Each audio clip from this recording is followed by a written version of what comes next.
Hello. In this video I will show you how to install Chat GPT Widget on Cubot P80 Pro.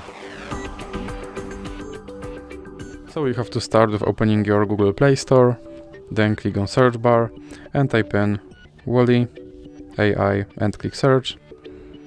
Then select this application and click install. Now you can click open. And now click got it, and then click this button to start a skipping introduction, then click not now and click open permissions. Now click on AI assistant and click here to allow this app to display over other apps, and then click back and click back again, and now you can click start.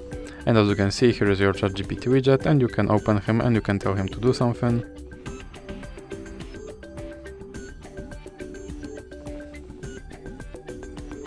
And as you can see, he responded.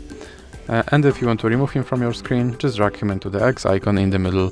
So that's it for this video. If you liked it, please remember to leave like and subscribe.